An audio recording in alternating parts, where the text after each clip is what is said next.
എല്ലാവർക്കും നമസ്കാരം. ഇന്ന് വിനായക ചതുർത്ഥി.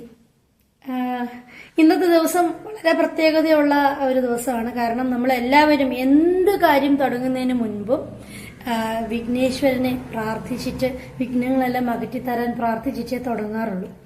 അപ്പൊ ഇന്നത്തെ ദിവസം പ്രത്യേകിച്ചും അദ്ദേഹത്തിന്റെ ജന്മദിനമാണ്. വിഘ്നേശ്വരന്റെ ജന്മദിനമാണ്, അല്ലെങ്കിൽ ഗണപതി ഭഗവാന്റെ ജന്മദിനമാണ്. ഇന്ന് ഒരുപാട് ആഘോഷ പരിപാടികൾ പല സ്ഥലത്തുമുണ്ട്. പക്ഷെ ഞാൻ ഇന്ന് സൂര്യ കൃഷ്ണമൂർത്തി സാറിന്റെ വീട്ടിൽ ഒരു സന്ദർശനം നടത്തുകയാണ്. അവിടെ ഇന്നത്തെ ദിവസം വർഷങ്ങളായിട്ടുള്ള ഒരു ശീലമാണ്. ഇന്നത്തെ ദിവസം സാറിന്റെ വീട് കംപ്ലീറ്റ് എല്ലാവർക്കും തുറന്നു കൊടുക്കും. ഒരുപാട് എണ്ണി വെച്ചിട്ടുണ്ടോ എന്ന് തന്നെ അറിയില്ല, അല്ലെങ്കിൽ നമുക്ക് എന്തായാലും ഒറ്റ നോട്ടത്തിലൊന്നും എണ്ണാനും സാധിക്കില്ല. അത്രയും അനുഗ്രഹം നിറഞ്ഞ ഗണപതി വിഗ്രഹങ്ങൾ അവിടെ കാണാൻ സാധിക്കും. ഒരുപാട് ഗണപതി ഭഗവാന്റെ പെയിന്റിങ്സ് കാണാൻ സാധിക്കും. അതൊരു വല്ലാത്തൊരു ഫീലാണ്. അപ്പോൾ നമുക്ക് അവിടെ ചെന്ന് നിന്നുകൊണ്ട് ഗണപതി ഭഗവാന്റെ ജന്മദിനത്തെക്കുറിച്ചുള്ള ചില കഥകൾ കേൾക്കാം. അതെന്താണ് എന്ന് പലർക്കും അറിയാം. അപ്പൊ ഞാൻ എന്റെ ശ്രീവിദ്യാ കലാനികേതനിലെ കുട്ടികൾക്ക് പറഞ്ഞു കൊടുത്ത ഒരു കഥ കേൾക്കുന്നവർക്കെല്ലാം പ്രയോജനപ്പെടട്ടെ എന്ന് വിചാരിക്കുന്നു. പാർവതി ദേവി, മഹാദേവൻ എപ്പോഴും വിശ്വസ്തനായ ഒരു ശക്തി എന്ന് പറയുന്നത് നന്ദികേശ്വരനാണ്.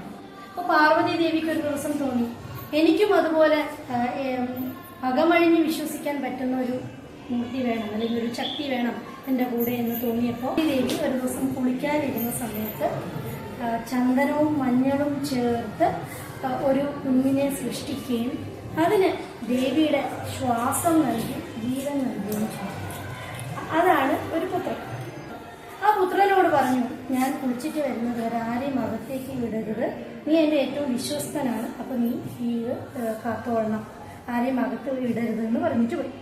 ഈ സമയത്ത് മഹാദേവൻ അവിടെ പ്രവേശിക്കുകയും കുഞ്ഞ് അദ്ദേഹത്തെ തടയുകയും ചെയ്തു. എൻ്റെ അമ്മ അകത്ത് കുളിക്കുകയാണ്, ഇപ്പൊ പോകാൻ പറ്റില്ല. അപ്പൊ മഹാദേവൻ പറഞ്ഞു, അതെന്റെ ഭാര്യയാണ്, എനിക്ക് തീർച്ചയായിട്ടും അവിടെ പോകണം. അങ്ങനെ അതൊരു യുദ്ധത്തിൽ കലാശിക്കുകയും ഈ കുഞ്ഞു ബാലനും മഹാദേവനും തമ്മിൽ യുദ്ധം ചെയ്യുകയും തീർച്ചയായിട്ടും ആരായിരിക്കും ജയിക്കുക എന്നറിയാം. തൃശൂലത്താൽ ആ കുഞ്ഞു ബാലന്റെ മരണം അവിടെ സംഭവിക്കുന്നു.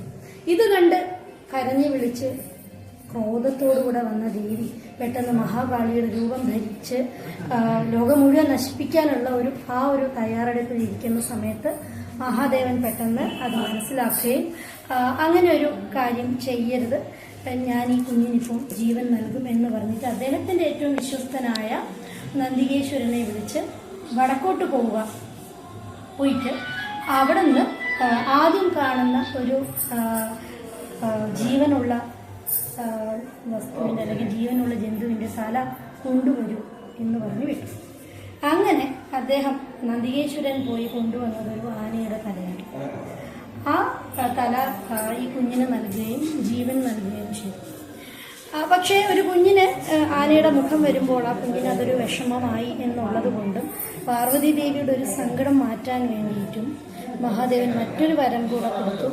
നിന്നെ ഏത് പൂജയിലും നിന്നെ ആയിരിക്കും ആദ്യം ആൾക്കാർ ആദരിക്കുക. കാരണം ഗണങ്ങളിൽ വെച്ച് ഏറ്റവും ശ്രേഷ്ഠമായ ഗണം നീയാകും എന്ന് പറയുകയും മഹാഗണപതി എന്നുള്ള പേര് അദ്ദേഹത്തിന് നൽകുകയും ചെയ്തു. അങ്ങനെയാണ് ഗണപതി ജനിച്ചതും ഈ ദിവസം നമ്മളെല്ലാവരും വിനായക ചതുർത്ഥിയായിട്ട് ആഘോഷിക്കുന്നതും അങ്ങനെയാണ്.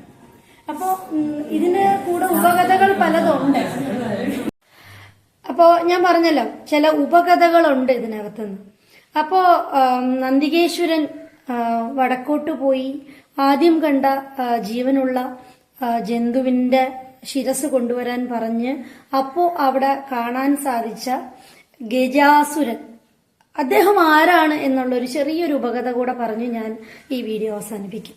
അതായത് പാർവതീദേവിയും മഹാദേവനും ശിവഭഗവാനും കാട്ടിൽ ആനയുടെ രൂപത്തിൽ കഴിയേണ്ടുന്ന ഒരു കാലം ഉണ്ടായിരുന്നു അത്ര. അപ്പോ ആ സമയത്ത് അവർക്ക് ഉണ്ടായ ഒരു കുഞ്ഞാണ് ഈ ഗജാസുരൻ എന്നുള്ള ഒരു ഉപകഥ കൂടെ ഇതിനകത്തുണ്ട്.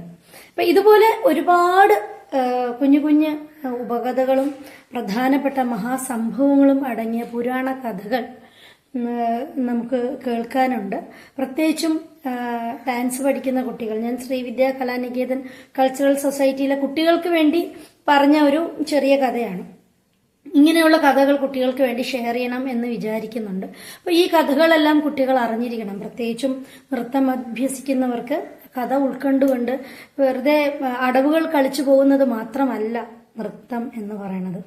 നൃത്തം, നൃത്യം, നാട്യം ഇതെല്ലാം കൂടിക്കലർന്നതാണ് നമ്മൾ മറ്റുള്ളവരെ രസിപ്പിക്കാൻ ഉതകുന്ന ഒരു സുകുമാര കലയായി അത് മാറുള്ളൂ.